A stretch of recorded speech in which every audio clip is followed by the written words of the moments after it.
Yes, സംഭവ സ്ഥലത്ത് നിന്നുള്ള കൂടുതൽ വിവരങ്ങളിലേക്കാണ് ഇനി പോകുന്നത്. സമീർ സി മുഹമ്മദ് തുടരുകയാണ്. സമീർ, നമുക്കറിയേണ്ടത് ആ മണ്ണിനടിയിൽ കുമിഞ്ഞുകൂടി കിടക്കുന്ന മണ്ണ് പൂർണ്ണമായി എപ്പോഴത്തേക്ക് മാറ്റാൻ കഴിയും? ഇപ്പോഴത്തെ സന്നാഹങ്ങൾ കാണുമ്പോൾ സമീറിൻ്റെ കൺമുന്നിൽ ആ സന്നാഹങ്ങളും സംവിധാനങ്ങളും ഉണ്ടാകുമല്ലോ. കുമിഞ്ഞുകൂടി കിടക്കുന്ന മണ്ണും ഉണ്ടാകും. അത് പൂർണ്ണമായി മാറ്റിക്കഴിഞ്ഞാൽ മാത്രമേ അതിനകത്ത് ആളുകൾ ഉണ്ടോ ഇല്ലേ എന്ന് നമുക്ക് ഉറപ്പിക്കാൻ കഴിയുകയുള്ളൂ. അതിനി എത്ര സമയം വേണ്ടി വരും? ഒരു ഊഹക്കണക്ക് എങ്ങനെയാണ് സമീർ?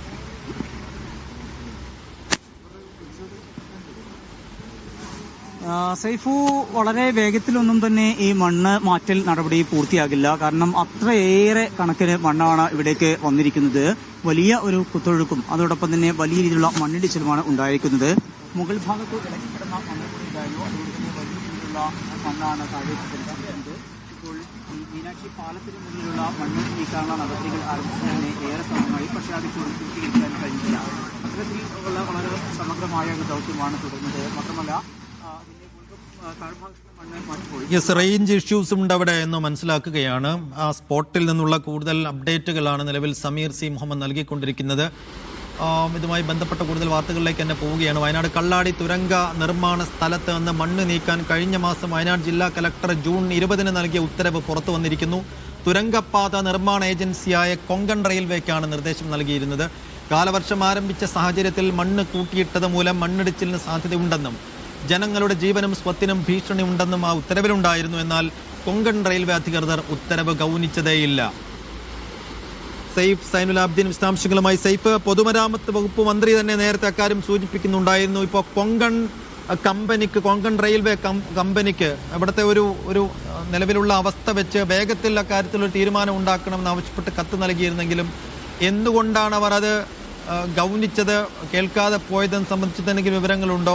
എന്തായിരുന്നു ആ കത്തിന്റെ ഉള്ളടക്കം? സൈഫ്, അതിഗുരുതരമായ വീഴ്ചയാണ് ഈ വിഷയത്തിൽ അവർക്ക് ഉണ്ടായിട്ടുള്ളത് എന്ന് ഈ കത്ത് നോക്കുമ്പോൾ തന്നെ നമുക്ക് മനസ്സിലാകും. കഴിഞ്ഞ മാസം 20 തീയതിയാണ് കത്ത് പുറത്തിറക്കിയിരിക്കുന്നത്, ആ ഉത്തരവ് പുറത്തിറക്കിയിരിക്കുന്നത്. അത് 11 രാവിലെ 11 തന്നെ ഈ ഉത്തരവ് അവർക്ക് കൈമാറിയിട്ടുണ്ട്. അവിടെ ഈ വയനാട് ജില്ലയിലെ ആനക്കാംപൊയിൽ കള്ളാടി തുരങ്കപാത നിർമ്മാണവുമായി ബന്ധപ്പെട്ട പദ്ധതി പ്രദേശത്ത് അതിന്റെ സമീപ പ്രദേശങ്ങളും വലിയ തോതിൽ മണ്ണ് നിക്ഷേപിച്ചിട്ടുള്ളതായി ജില്ലാ ദുരന്ത നിവാരണ അതോറിറ്റി കണ്ടെത്തിയിട്ടുണ്ട്. അത് അവിടെ അങ്ങനെ നിലനിൽക്കുന്നത് കാലവർഷം വരുന്ന പശ്ചാത്തലത്തിൽ ജനങ്ങളുടെ ജീവനും സ്വത്തിനും ഭീഷണി ഉണ്ടാക്കും.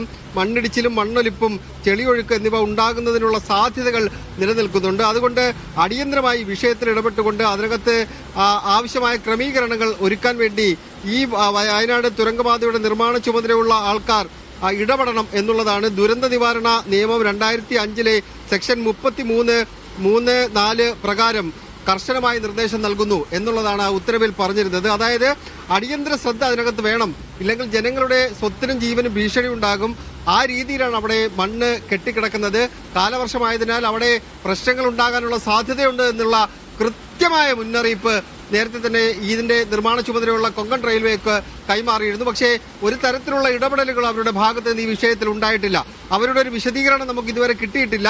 നമ്മൾ അവരോട് ബന്ധപ്പെടാൻ വേണ്ടി ശ്രമിക്കുന്നുണ്ട്. എന്തുകൊണ്ടാണ് 20 തീയതി ഇറക്കിയ ഉത്തരവിന്റെ അടിസ്ഥാനത്തിൽ അവർ അതിനകത്ത് ഇടപെടാതിരുന്നത് എന്നുള്ള ചോദ്യം വളരെ പ്രസക്തമായി നിലനിൽക്കുകയാണ്. അവരുടെ വിശദീകരണം വരും സമയങ്ങളിൽ ഉണ്ടാകുമെന്ന് പ്രതീക്ഷിക്കാം. എന്തായാലും ഗുരുതരമായ വീഴ്ച അവരുടെ ഭാഗത്ത് നിന്ന് ഉണ്ടായിട്ടുണ്ട്. അത് കൃത്യമായി തന്നെ നമുക്ക് ഈ ഉത്തരവിലൂടെ കാണാൻ കഴിയുന്നുണ്ട്. പക്ഷേ ഈ ഉത്തരവ് ഇറക്കിയതിന് ശേഷം പിന്നീട് ഇതിന്റെ ഒരു ഫോളോ അപ്പ് ഉണ്ടായിട്ടുണ്ടോ എന്ന കാര്യത്തിൽ ഒരു വ്യക്തത വരേണ്ടിയിരിക്കുന്നു. എന്തായാലും ഉത്തരവ് ഇറക്കിയ പശ്ചാത്തലത്തിൽ അതിന്റെ അടിയന്തര നടപടികൾ സ്വീകരിക്കേണ്ടത് അവർ തന്നെയാണ്.